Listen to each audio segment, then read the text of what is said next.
Hello Exiles and welcome to another video. First off, apologies to those waiting for a league start video. I was out of town and when I got back 2 days before the league started, a typhoon hit our country. A lot of times we have no internet connection or no electricity, so I didn't get a chance to come up with a video. Was also busy with work, so I didn't get to play much these past weeks. With that out of the way, here's what I did for league start. Since GGG finally brings back the Dark Marionettes, of course I'm going with Bodyswap of Sacrifice. After 2 weeks of grinding the campaign and maps, all I can say is Bodyswap of Sacrifice has been heavily nerfed. First, GGG nerfed the Dark Marionette's respawn time. Before, they respawned after 1 second. But now, the Spectres respawn after 4 seconds of being killed. That's a major nerf to the hit version of the build. Last 323, we can cast the skill 4 times a second. But now, we can cast it 4 times every 4 seconds, depending on how many Spectres you have.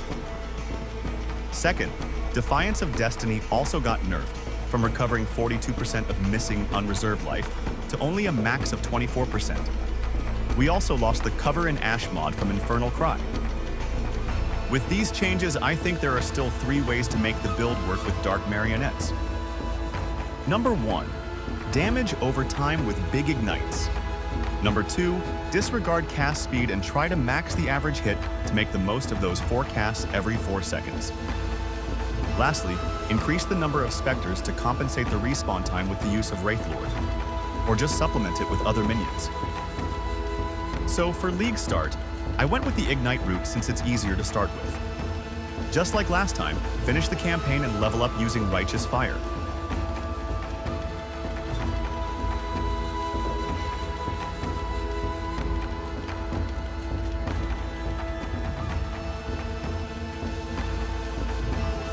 I changed to Bodyswap when I reached red maps since the Dark Marionette corpses are pretty expensive at League Start.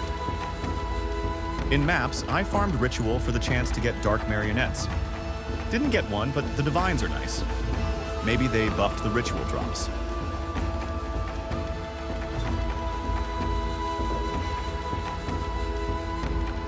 Rares from Ritual are also very easy to sell the first few days.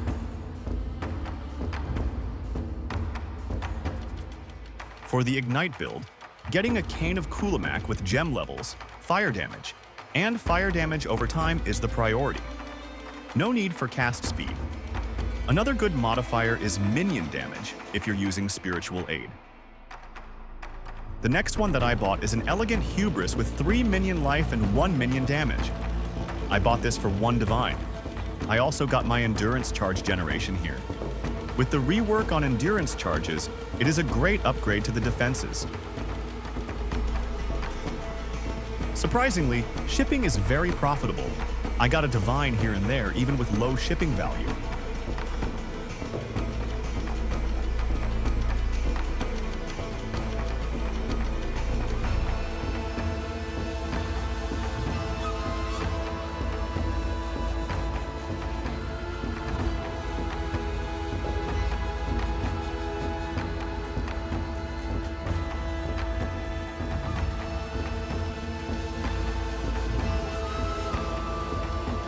I didn't even notice I got a Mirror Shard. Well, time to buy a Defiance of Destiny. Bossing is very slow with the Ignite version. This build wasn't really meant for bossing, but this kill time is ridiculous.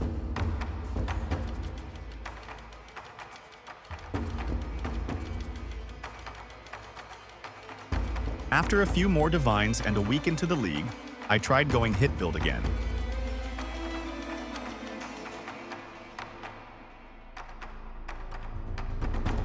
You really notice the damage downtime when you're waiting for the Spectres to respawn, but at least the boss kill time is not awful anymore.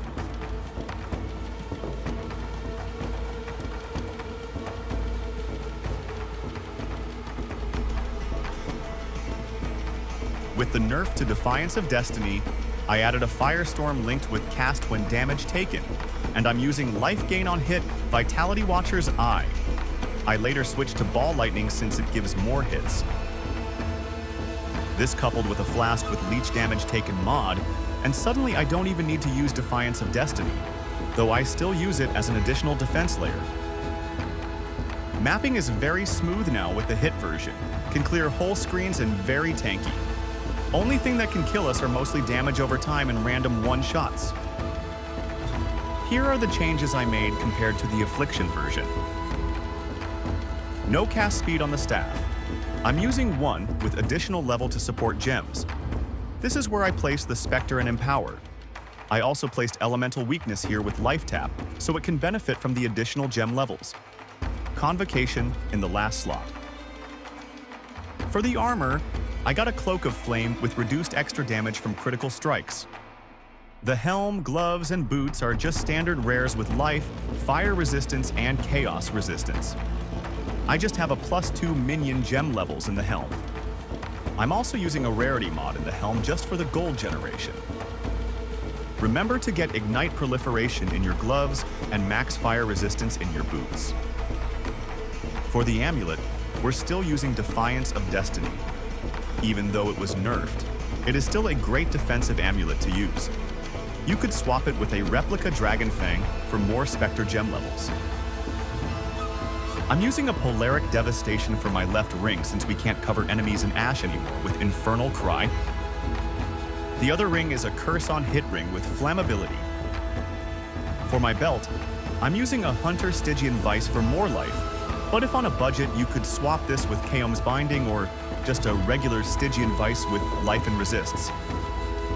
For the gem links, I'm using a 6-link body swap.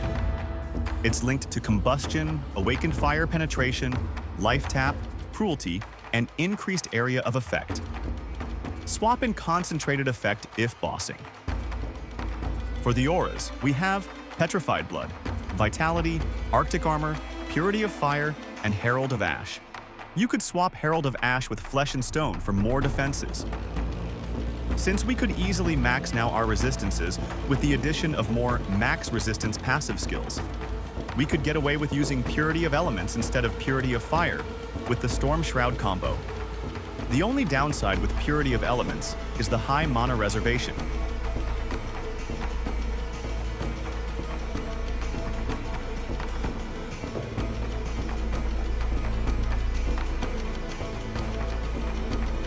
For the rest of the gems, I have 2 cast when damage taken setup.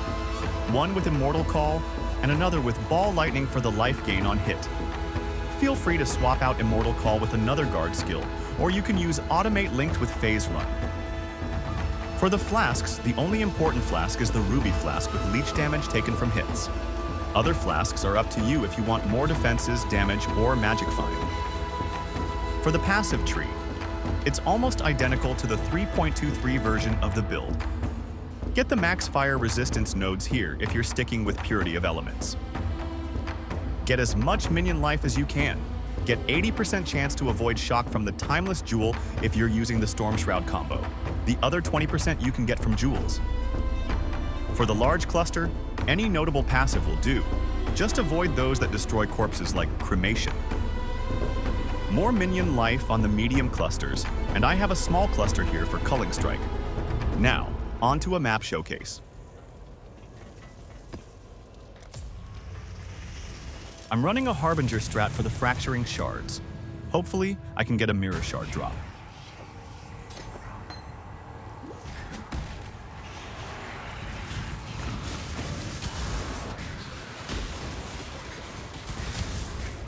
Nothing changed to the gameplay. Just jump into the middle of a pack and click once to delete everything. You don't need to kill the stragglers too, just let the Ignite Proliferation kill them.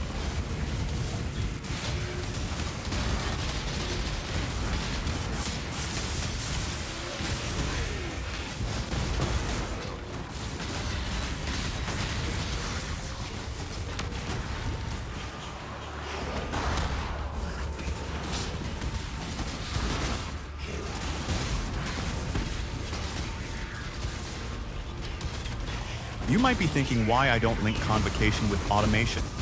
I want to be able to control when I use Convocation. When I linked it to Automation, most of the time it triggers just before I jump in a pack. Then I have to wait for it to cool down since my Spectres are very far away.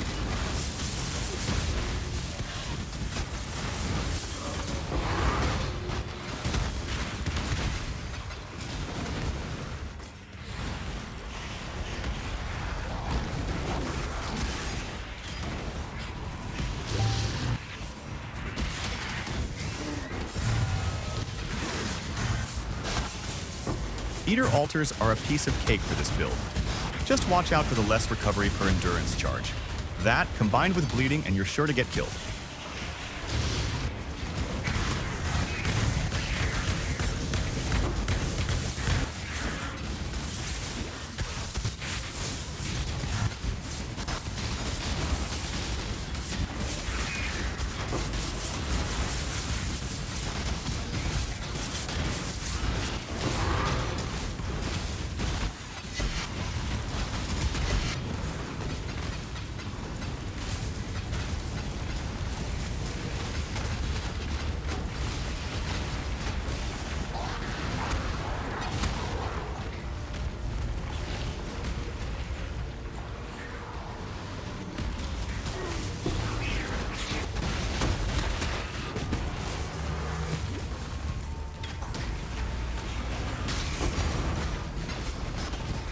Of course, I'm going to show you guys a run where I get a whole fracturing orb. You didn't see the 10 maps I ran without a single fracturing shard.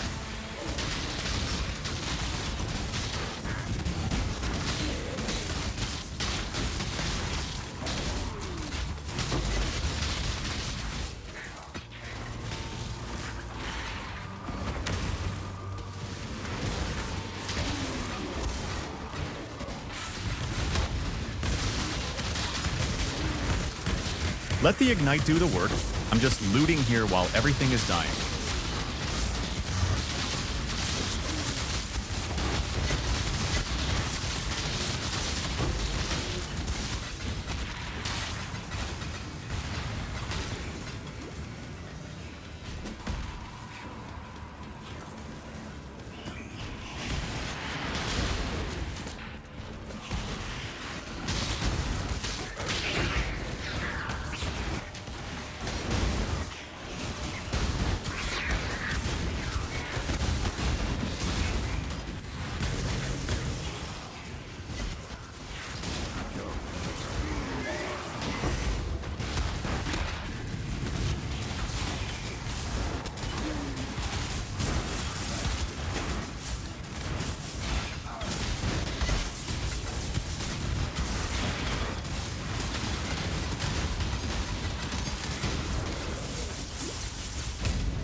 Well, that's it for this video.